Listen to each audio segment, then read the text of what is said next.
Je trouve ça hyper intéressant, cette notion d'interdépendance qu'on trouve entre le bon et le mal. Dans le passage donc, que je vous mets juste en description, Matthieu 13, versets 24 à 36, est-ce que le mal serait nécessaire au bien pour exister? C'est la question que je me pose. Je vous laisse aller lire le passage. En gros, c'est ce passage-là où le blé et le ciré, qui est une mauvaise herbe, qui a été semée par une personne mal intentionnée avant la semence, et qui, lorsque le blé se met à pousser, on constate que, ah oui, dans le blé, en fait, il y a aussi une mauvaise herbe.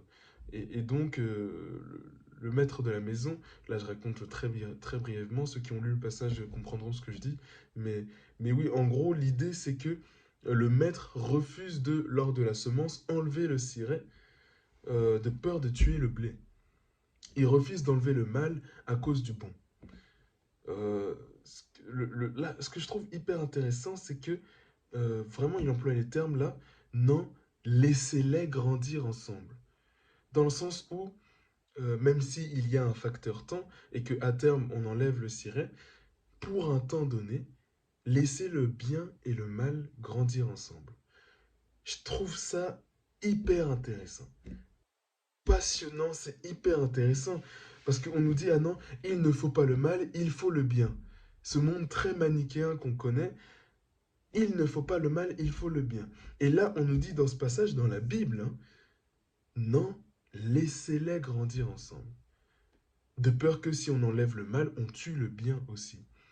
Cette interdépendance, je trouve ça hyper intéressant et ça me fait penser, est-ce que finalement il n'y aurait pas une leçon, une double lecture de ce passage-là, dans le sens où, oui, si on enlève un tel péché dans notre vie, si par exemple Dieu venait enlever un tel péché dans notre vie, eh bien ça risquerait de tuer le bon, ou de nuire à notre développement, de nuire à notre évolution.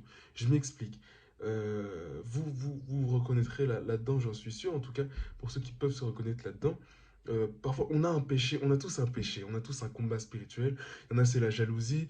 Ils sont jaloux, ils n'arrivent pas à ne pas être, à ne pas être jaloux. Il y en a qui n'arrivent pas à ne pas critiquer. Il y en a où ça va être typiquement la masturbation, la pornographie. Il y en a où ça va être une autre addiction, la cigarette, la drogue ou autre chose.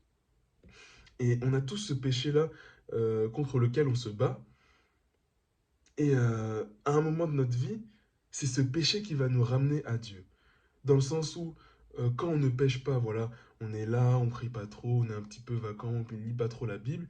Et c'est quand on va retomber dans le péché, qu'on va revenir vers Dieu, commencer à prier, dire pardon Seigneur, essayer de relire la Bible et puis ensuite se détacher petit à petit, retomber comme si le péché qui était là n'est pas un symptôme était à la fois d'un côté un symptôme de notre mauvaise manière de vivre, entre guillemets, en tout cas, symptôme du fait qu'on ne lit pas assez la Bible, on ne prie pas assez, mais surtout était là comme un ponce-bête, comme quelque chose qui vient sauver notre vie spirituelle. À cause de ce péché, on va venir prier, on va venir demander pardon, etc. À cause de notre conscience aussi, mais à cause de ce péché, on va avoir une relation avec Dieu. Parce que quand le péché n'est plus là, on se laisse vaquer. Ah oui, tout va bien, je ne pêche pas, donc je suis bien, etc. etc. Mais on ne prie pas assez, on ne lit pas assez la parole, et du coup, on retombe dans ce péché. Donc oui, est-ce que enlever ce péché-là, ça serait euh, nuire à notre relation avec Dieu, dans ce cas précis. Donc je trouve ça, oui, je trouve ça, je pense que ça a cette résonance-là aussi. C'est totalement contradictoire que de dire que, ah oui, finalement, le péché sauve ma relation avec Dieu, puisque c'est un pense-bête, puisque ça va venir me rappeler que, ah oui, si je ne fais pas ça, je tombe dans le péché, si je ne fais pas ça, je retombe, etc., etc., etc. Donc, euh, donc oui, je trouve ça très, très intéressant que le mal, du mal sort un bien. Attention, pas n'importe quel mal. Je dis pas il faut pécher, mais le péché plus Dieu égale évolution. En tout cas, c'est l'équation qui sort de cette situation, j'en ai l'impression, dans le sens où, oui, le péché seul nous éloigne de Dieu, mais le péché, dans ce processus d'évolution et de relation avec Dieu, va venir renforcer notre relation avec Dieu, justement, va venir renforcer notre foi. En fait, de tomber encore et encore, va venir va venir renforcer tout ça. Le deuxième point dont je voulais vous parler, c'est au niveau de rien que l'humilité.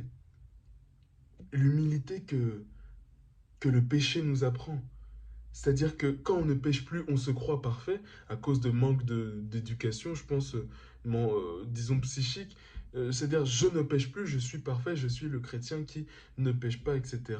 Et lorsqu'on va revenir pécher, l'humilité, la compréhension, la sensibilité, c'est-à-dire quand une personne va nous faire part de son problème aussi de foi, de péché, etc., et ben on va compatir, on va aimer, on va comprendre. Alors que dans les temps où on ne pêche pas, eh bien, on va avoir moins de sensibilité, on va moins comprendre telle ou telle personne qui pêche. Ah oui, mais telle personne, de toute manière, elle fait ça, il faut qu'elle arrête, etc. On va être dans le jugement par rapport à l'autre. Le péché, finalement, encore une fois, avec Dieu, avec du discernement, de la réflexion et de la transparence avec soi-même, va venir d'un côté nous apporter de la honte, et de cette honte va découler une humilité, une compréhension, une sensibilité. Ouais, il va venir atténuer cet ego-là qu'on a quand on arrête de pécher, etc. Donc, euh, donc malgré tout, encore une fois, le péché avec Dieu va venir, ce bien, ce mal va venir créer une évolution. Je trouve ça hyper intéressant. Et comme on le voit, le bien, le ciré et le blé va venir créer une évolution, le ciré plus le blé qu'on voit à la fin. Enfin bref, je trouve ça très très intéressant, cette notion de bien, de mal qui va venir créer un plus.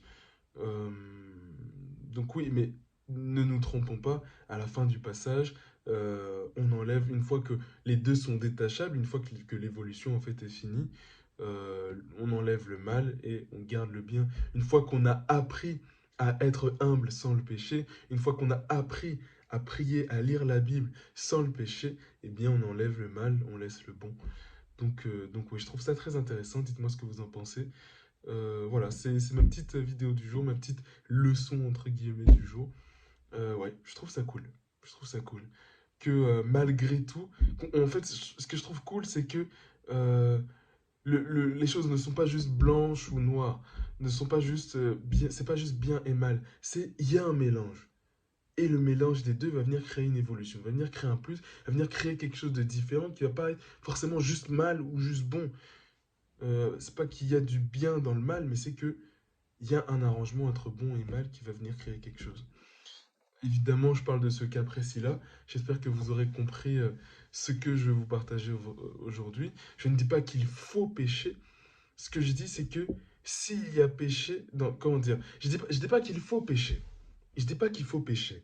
Ce que je dis, c'est que quand il y a péché, voir le truc avec comment dire, cette notion d'introspection, on va venir analyser le péché, on va venir, tiens, qu'est-ce qui se passe? Ce péché est le symptôme de quoi? Tu vois? Le fait qu'il y ait ce péché est une bonne chose. C'est un symptôme, ça montre que, ok, on est malade et on met le doigt sur ce qui ne va pas dans notre foi, dans notre vie spirituelle. Donc, je ne dis pas qu'il faut aller vers ça, mais je dis que le fait que ça existe dans nos vies, dans notre vie spirituelle, est un plus, est une bonne chose, dans le sens où on peut mettre le doigt sur ce qui ne va pas, accéder à plus de plénitude, accéder à plus de paix, à plus de sagesse, à un niveau différent de foi, un niveau différent de vie. Voilà, merci d'avoir partagé, merci d'être resté jusqu'au bout de cette vidéo. C'est une vidéo longue, j'en suis conscient, j'ai beaucoup parlé, mais c'est tellement, tellement intéressant que, ouais, c'est tellement intéressant. Je voulais prendre le temps de développer cette idée-là. Dites-moi ce que vous en pensez en commentaire. Est-ce que ça vous parle? Est-ce que vous aussi, vous avez un péché contre lequel vous luttez? N'hésitez pas à me le dire en commentaire si vous en avez le courage, si vous en avez le cœur, si vous vous en sentez le cœur. Ouais, c'est la question du jour. Quel est votre péché, ce péché-là contre lequel vous luttez, qui vous ramène un peu tout le temps vers Dieu? Ce péché pense-bête, on va dire. Dites-moi, partagez-moi ça en commentaire. En tout cas, moi je vous dis à demain, 18 h, pour une nouvelle vidéo. Là, il est 17 h 50 quand je fais la vidéo. J'essaye de sortir ça le plus vite possible. Et puis voilà. Soyez bénis. C'était Constant. Salut.